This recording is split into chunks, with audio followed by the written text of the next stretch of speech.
హరి ఓం శ్రీ గురుభ్యో నమ. కంజాక్షునకు గాని కాయంబు కాయమే పవన గుంభిత చర్మ భస్త్రిగాక వైకుంఠు పొగడని వక్త్రంబు వక్త్రమే ఢమ ఢమ ధ్వని తోడి ఢక్కగాక హరిపూజనములేని హస్తంబు హస్తమే తరుశాఖ నిర్మిత దర్విగాక కమలేషు చూడని కన్నులు కన్నులే తను కొడ్యజాలరంధ్రములుగాక చక్రి చింతనలేని జన్మంబు జన్మమే తరళ సలిల బుద్బుదంబుగాక విష్ణు భక్తి లేని విబుధుండు విబుధుడే పాదయుగము తోడి పశువుగాక సంసార జీమూత సంఘంభు విచ్చునే చక్రిదాస్య ప్రభంజనములేక తాపత్రయాభీల దావాగ్నులారునే విష్ణు సేవామృత వృష్టిలేక సర్వంకషాఘౌఘజలరాసులింకునే హరిమనీషా బడభగ్నిలేక ఘన విభద్గాఢాంధకారంబులణగునే పద్మాక్షునుతి రవి ప్రభలులేక నిరుపమా పునరావృత్తి నిష్కళంక ముక్తినిధి గానవచ్చునే శరంగ కోదండ చింతనంజనములేక తామరస గర్భునకైన దానవేంద్ర మందార మకరంద మాధుర్యము జేలు మధుపంబువావునే మదనములకు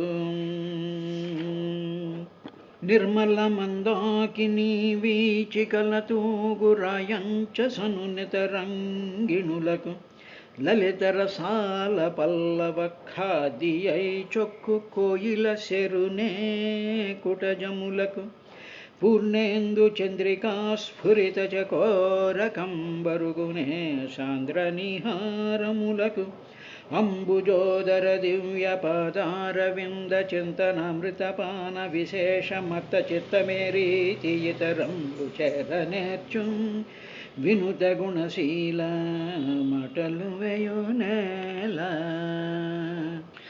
బలయుతులకు దుర్బలులకు బలమెంవడు నీకు నాకు బ్రహ్మాదులకు బలమెంవడు ప్రాణులకును బలమెంవండట్టి విభుడు బలమ సురేంద్ర లోకములన్నీయున్ గడియలోన జయించిన వాడవింద్రియానీకము చిత్తమున్ గెలువనేరవు నిన్ను నిబద్ధజేయుని భీకర శత్రులారుర ప్రభిన్నుల చేసిన ప్రాణికోటిలో నీకు విరోధి లేడొకడు నిర్పున చూడుము దానవేశ్వర. హరి ఓం శ్రీ గురుభ్యో నమ. ఓం హ్రాం హ్రీం హ్రూం అనేటువంటి బీజాక్షరాలకి పెద్దలు చెప్పినటువంటి అర్థం ఏమిటి అంటే దాని ప్రభావం ఏమిటి అంటే ఓం హ్రాం హ్రీం హ్రూం అనేటువంటి బీజాక్షరాలు ఉన్నాయా, ఇవి గురోపదేశం ద్వారా పొందాలి.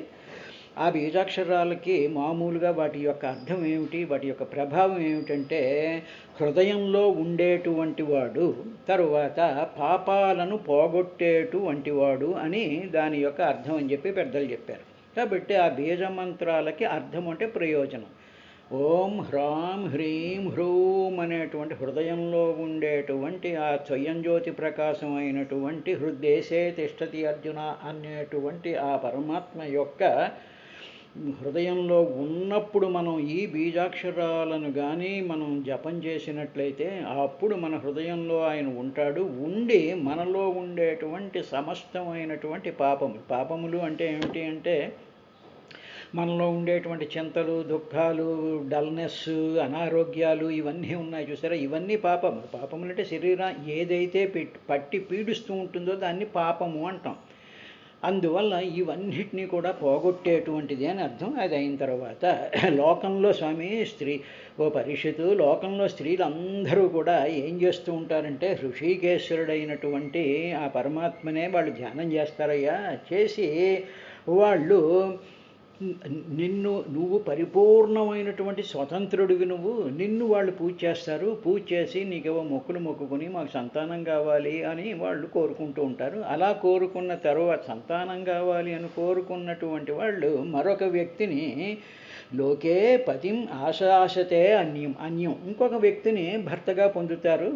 కానీ వాళ్ళు పూజలు, వాళ్ళు చేసేటువంటి వ్రతాలు, లేకపోతే వాళ్ళ తల్లిదండ్రులు వాళ్ళు మా పిల్లలకి మంచి సంబంధం రావాలి, సుఖంగా ఉండాలి, మంచి భర్త కావాలి అని చెప్పి తల్లిదండ్రులు చేసినా ఈ అమ్మాయి కూడా చేసుకున్నా ఎవరిని చేస్తారు? నిన్ను చేస్తారు.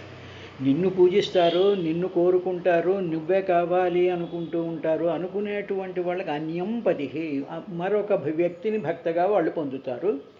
కానీ అలాగ పొందినటువంటి వ్యక్తులు ఉన్నారే వాళ్ళు అస్వతంత్ర, వాళ్ళకి ఏ విధమైనటువంటి స్వాతంత్రం ఉండదు.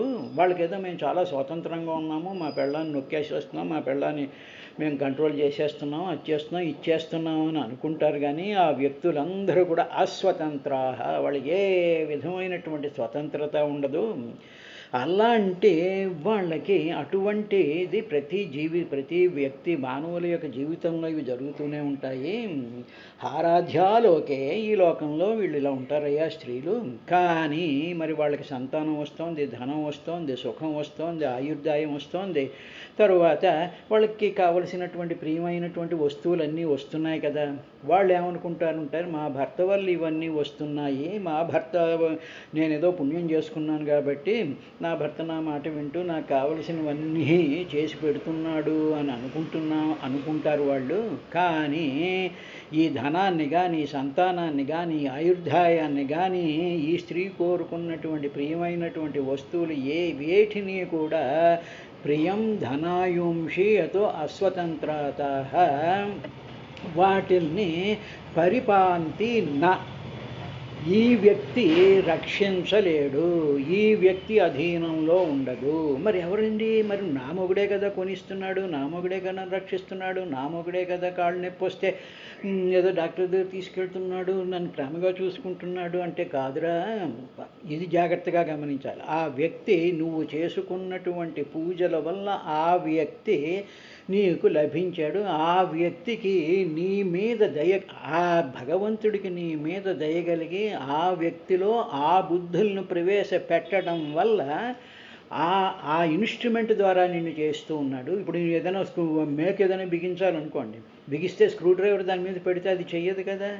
ఆ స్క్రూ డ్రైవర్ పెట్టిన తర్వాత ఈ వడ్రంగి వాడు తిప్పితే ఆ స్క్రూ లోపలికి వెళ్తుంది. అదేవిధంగా వీడి ఇన్స్ట్రుమెంటు ఈ వ్యక్తి. కానీ దాన్ని తిప్పి వాడికి ఆ బుద్ధి కలిగించి ఆ స్త్రీకి ధనాన్ని, సంతానాన్ని, ఆయుర్దాయాన్ని, ఇష్టమైనటువంటి వస్తువుల్ని ఇచ్చి రక్షించేటువంటి విధానంగా this fellow acts as an instrument. అందువల్ల స్త్రీలు ఎప్పుడూ కూడా భర్తలో ఉండేటువంటి పరమాత్మ స్వరూపానికి నమస్కారం చేసుకోవాలి.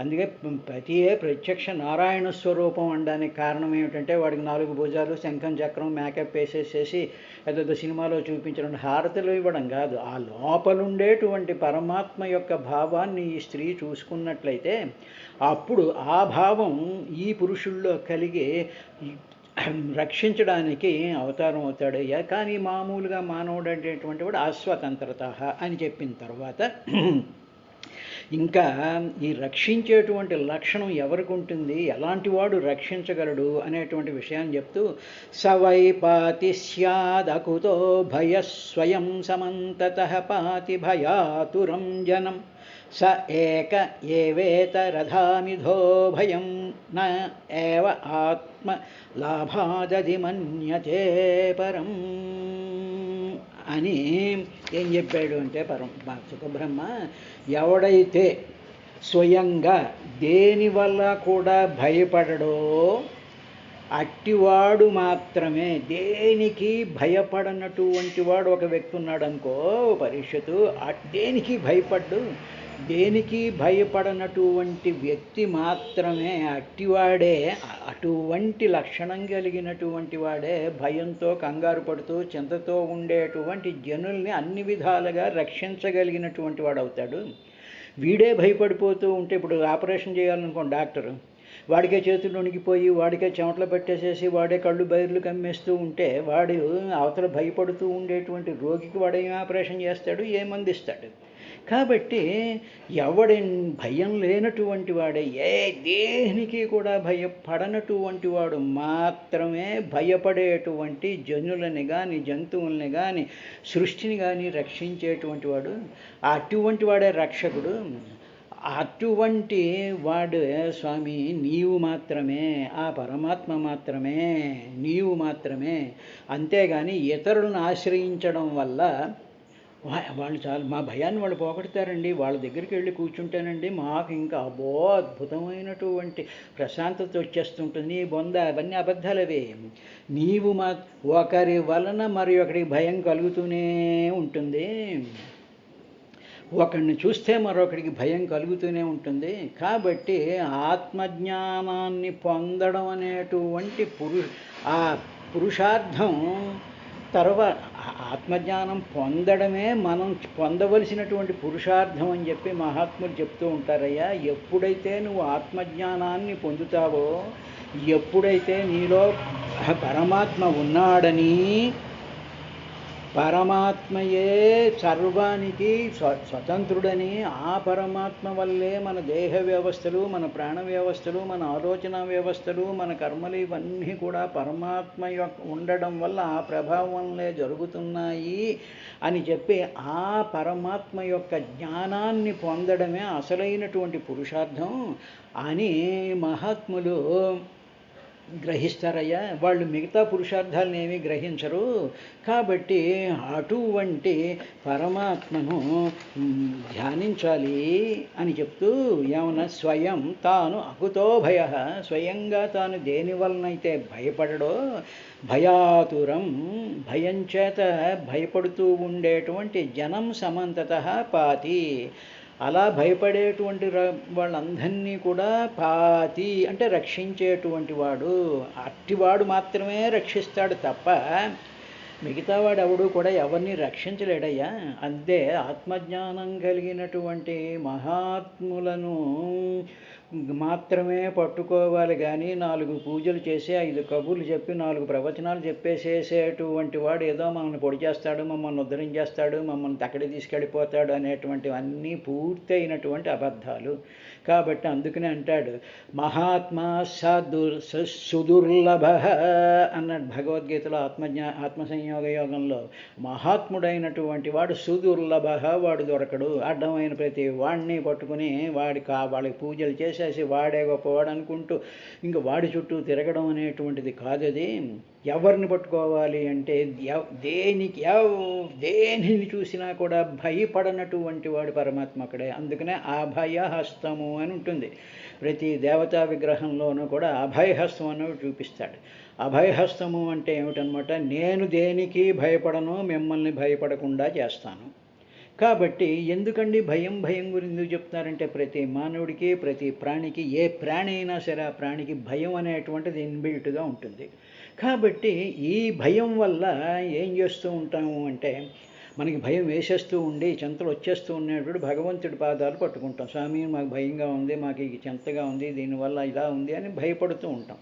అప్పుడు ఆ భయపడినప్పుడు ఏ డాక్టరో, ఏ ప్రవచనం చెప్పేవాడో, ఏ గుళ్ళో పూజలు చేసేటువంటి వాడో వీడి చుట్టూ తిరగకూడదు. ఆ భగవంతుడు యొక్క పాదాలను పట్టుకోవడం, భగవంతుడి యొక్క ధ్యానం చేస్తూ ఉండడం, ఆ భగవంతుడి యొక్క ఆ స్వరూపాన్ని మనసులో నిశ్చలంగా పెట్టుకున్నట్లయితే అకుతో భయం, ఇంకా నీకు భయం ఏముంటుందయ్యా. కాబట్టి అటువంటి దానినే మహాత్ములైనటువంటి వాళ్ళు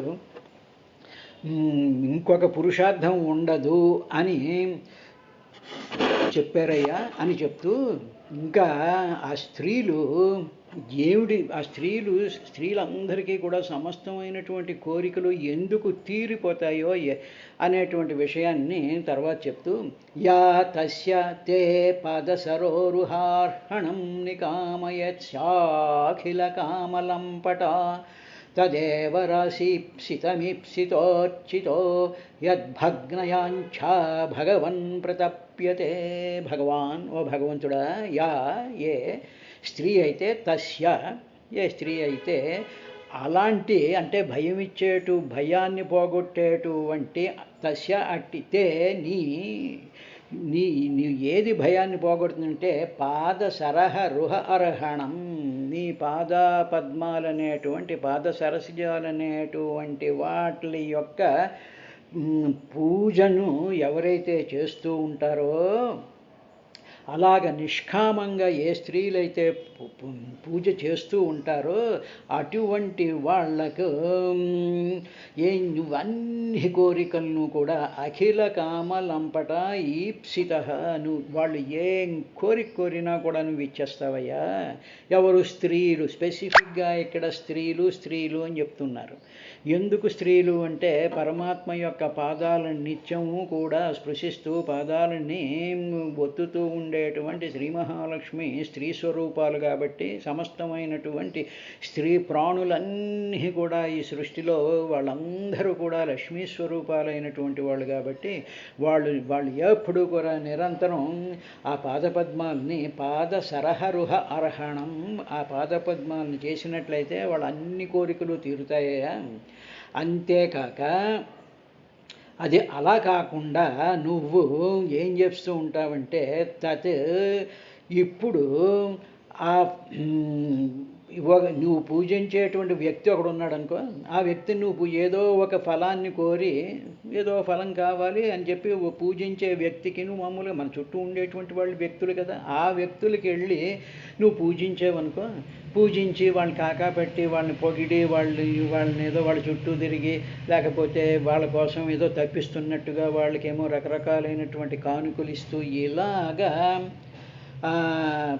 చేసావనుకో, ఏదో ఒక ఫలాన్ని కోరి పూజించే వ్యక్తికి అలాగ ఒక ఫలాన్ని కోరి ఈ మామూలు మనుషుల్ని కానీ పూజిస్తే వాళ్ళు ఏమీ ఇవ్వలేరు. ఎందుకంటే వాళ్ళు అస్వతంత్రులు, నీ బలహీనతను వాళ్ళు ఎక్స్‌ప్లాయిట్ చేస్తారు. కానీ ఏ వ్యక్తి అయినా సరే ఏదో ఒక ఫలాన్ని కోరాడనుకో, నాకు ఈ ఫలం కావాలి, నాకు ఇంకో మా పిల్లలు సుఖంగా ఉండాలి, లేకపోతే నా ఆరోగ్యం బాగుండాలి, లేకపోతే నాకు ఈ సంపద కావాలి, నాలో ఈ చింత ఉన్నది అని చెప్పి ఏ వ్యక్తి అయితే ఫలాన్ని కోరి ఈప్సిత అర్చిత, ఆ కోరికతో అర్చిత నిన్ను అర్చించినట్లయితే నువ్వేం చేస్తావంటే ఆ వ్యక్తికి ఆ ఫలాన్నే ఇస్తావు. వాడు ఏం కోరాడో అదే ఇస్తావు. నాలో ఉండేటువంటి నాకు ఆరోగ్యం కావాలి, నా అనారోగ్యంగా ఉన్నా నాకు ఆరోగ్యం ఈ స్వామి అని చెప్పి శ్రద్ధగా భక్తితో నిష్కామంగా మనం ప్రార్థిస్తే సరే మనకి ఆరోగ్యం ఇస్తాడు, అదే ఇస్తాడు.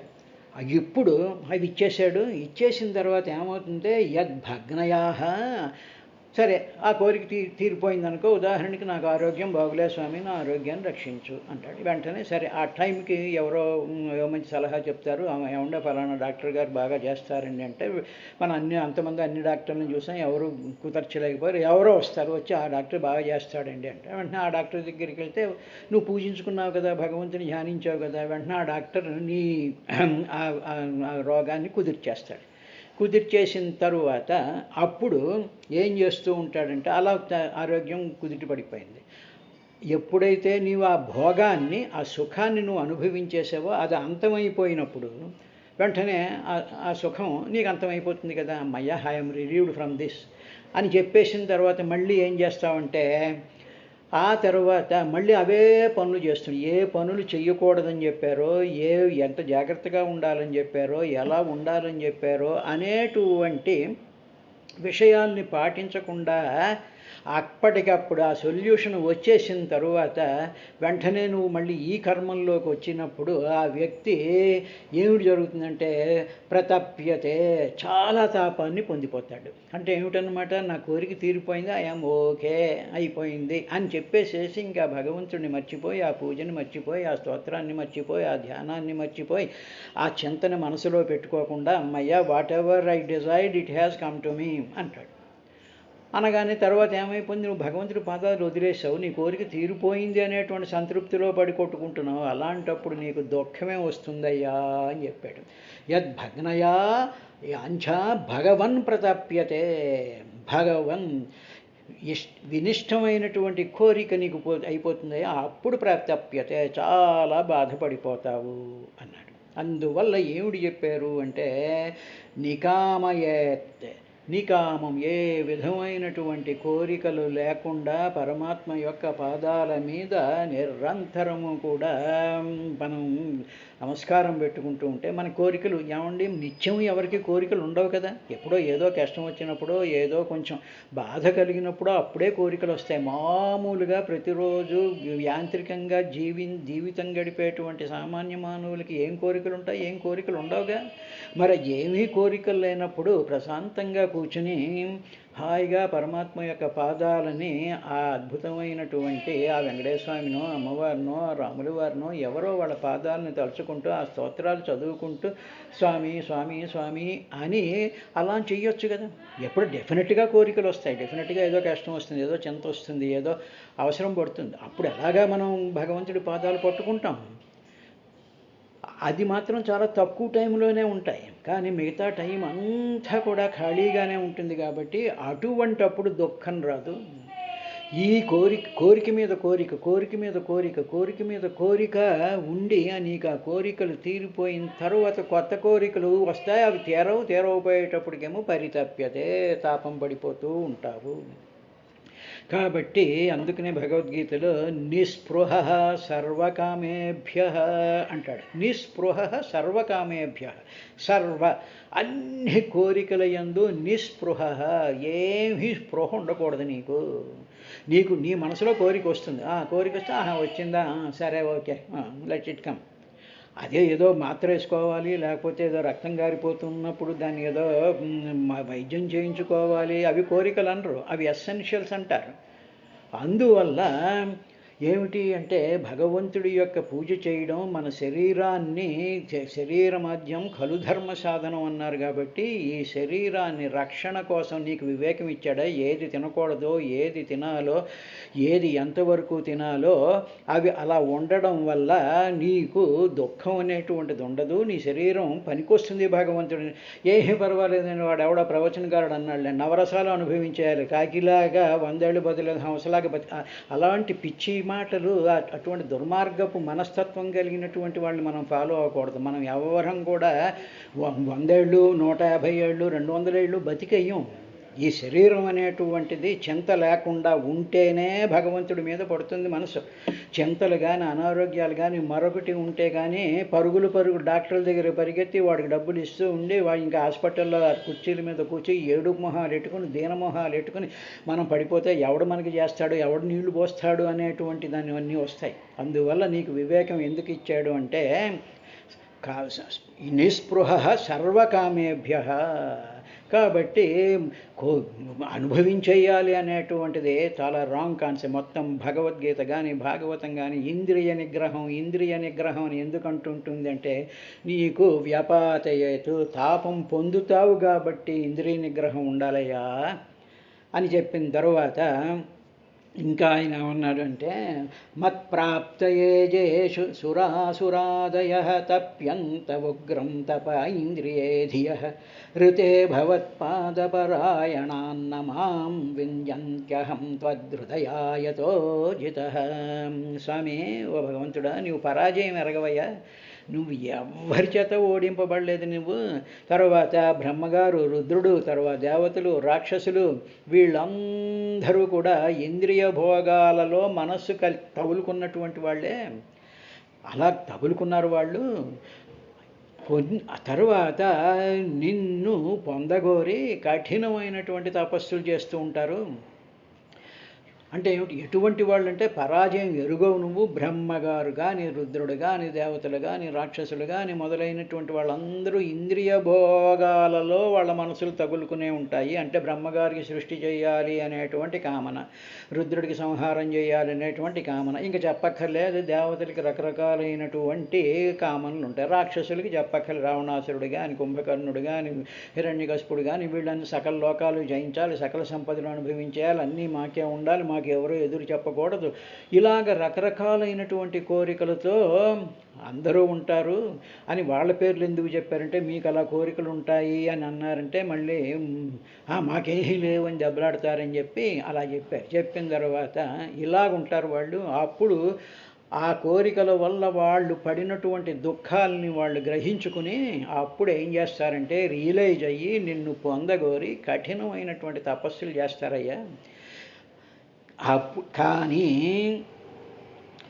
నిన్ను పొందాలి అంటే ఎవడికి సాధ్యం అవుతుందంటే నువ్వే పరమపురుషార్థము అని భావించేటువంటి భక్తుడికి మాత్రమే నువ్వు దొరుకుతావు తప్ప ఇంకెవరికి దొరకవు. యుక్తాత్మ అన్నాడు.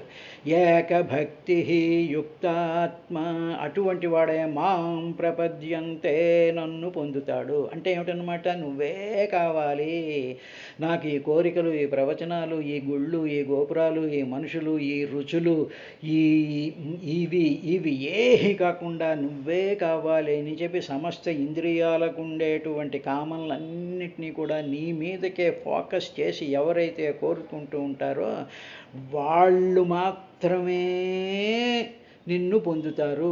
ఇతరులు ఎవరు కూడా నిన్ను పొందలేదు. నీవే నా హృదయంలో ఉన్నావు అని చెప్పి ప్రహ్లాదుడు ఆ విధంగా ప్రార్థించాడయ్యా అనేటువంటి విషయాన్ని చెప్పాడు. రేపటి కార్యక్రమంలో ఇంకా ఏం ప్రార్థన చేశాడు అనేటువంటి విశేషాన్ని చూద్దాం.